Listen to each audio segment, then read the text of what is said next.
Welcome back, guys.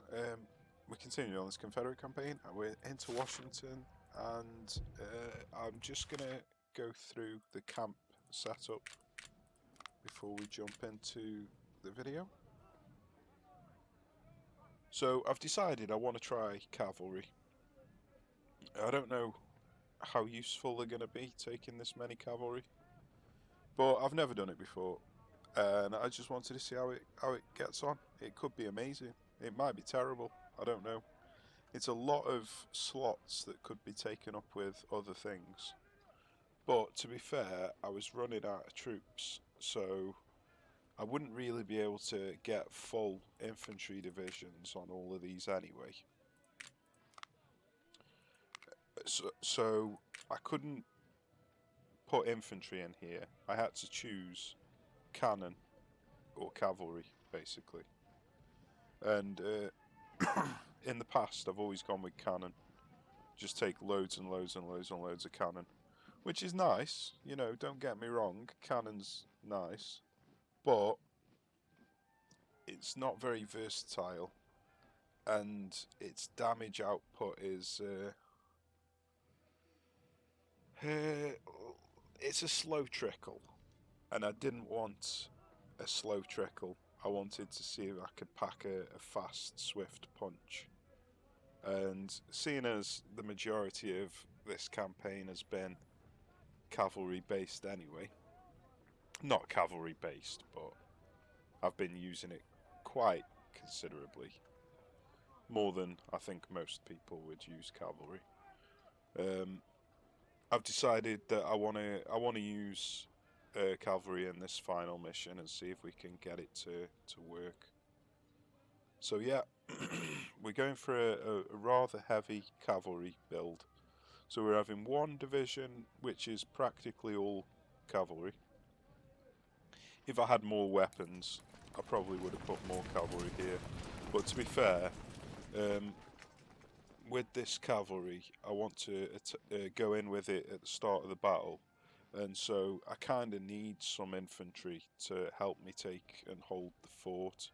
So I think actually this is not a bad setup having three, because these three can just stay at the fort after we've taken it. So this might actually be the best setup for the first division. I don't actually know, but we're going to try it. So I'm leaving a slot open on purpose because it lets you, on day two, it lets you switch units over from one division to another. If you don't leave a slot open, then you can't switch units over. I don't know if I'm going to need to, but just in case I do need to, and I want to keep that slot free. So we're going. I've ordered them in reverse order for some random reason. I don't know why. So the worst units in Core 2 and the best units are in Core 5. It just so happens that that's how I organised it. No particular reason. So we've got, for some reason. Oh yeah. I was going to say for some reason I've got the artillery perk on here. But I think it is because I've got more artillery on this division. Okay, so this has got our rookie units, which are not going to be particularly effective in day 2, but in day 1 they'll help to assault and hold the forts, and then we're going to have a cannon detachment, if you want to call it that, to help us hold the middle fort, Fort Stevens. So these are going to take Fort Stevens, these are going to hold Fort Stevens. That's basically how it's going to work. They're obviously, the cannons are going to need some infantry protection, but they should be able to do a pretty decent job of holding it themselves, even with just 2 or 3 infantry helping them. We've got the sniper here. He's just going to help spot cannon initially, and then maybe just get some flanking, protect the cannons a little bit. Then we've got the next three corps are practically identical. So they're all 4s and 2s on every division, with preferably one howitzer and one Parrots. So yeah, one howitzer, one Parrots. I've actually not put the Parrots and the howitzers intermingled here, but it doesn't actually make any difference. So one Parrots, one howitzer, and 4 infantry per division. So that will give us a nice balance for anything we may need. The Parrots will be better on day 1 because we're attacking. The howitzers will be out of position for the majority of the time, and then on day 2 the howitzers will probably take over. So we're gonna go flanking with our strongest divisions and take the main area with our weakest divisions, because they're going to take a bit of a pounding. So I'd rather take a pounding on the weaker divisions, but hopefully we can get the cavalry to do some work to help out these weaker divisions. If we can soften them up with cavalry, then we might have a bit of an easier time with this infantry. Okay, so what I decided, I'm keeping some weapons in the armory because I don't know if you can use your cash on day 2.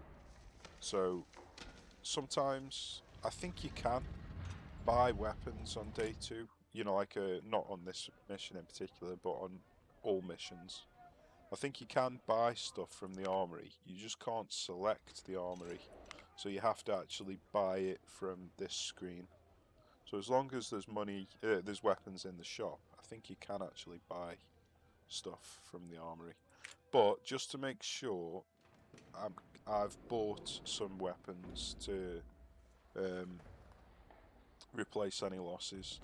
Now unfortunately I started running out of money, so I haven't got any Harpers or CS Richmonds. But we've got some of everything else. We've got some of the cavalry weapons, so these are going to replace any wounded cavalry for day 2. And we sold all of our leftover cannon to earn a bit of cash. Okay, so you might be wondering why I've got money and men left over. Basically, men left over to replace losses on day 2. I need about, I don't know, 2 to 500 to heal up the cannons, and then maybe 2,000 to heal up the cavalry, and then maybe 2 to 5,000, I don't know, to heal up the infantry. So anywhere between 5 and 10,000 is probably a good number to have in reserve. And then I'm keeping some money there, mainly to buy officers if any get wounded, and potentially to buy some CS Richmonds and Harpers if it'll let me. So yeah, I don't know what happens with this money. Sometimes it gets used to fill your supply wagons, which is rather annoying. Sometimes it doesn't. Not on this mission in particular, I'm on about in previous missions on day 2. So I'm saving this money just to see what happens, basically. So I can buy stuff with it. I can also use it to put veterans in the wounded squads if I'm going to lose a star rating with rookies. So yeah, but you want 5 to 10,000 men saved for day 2 anyway. And then I don't know how much money. This might be not enough, it might be too much. I'm guessing between 100 and 200,000 is probably somewhere about the right amount though for to replace the losses. And then we could have bought some Lamats or Richmonds with this, but if I spend that, I actually get a -2 morale penalty for the entire army. So it was absolutely pointless doing that. And that's it. So we are ready for Washington. Okay, see you at Washington, guys.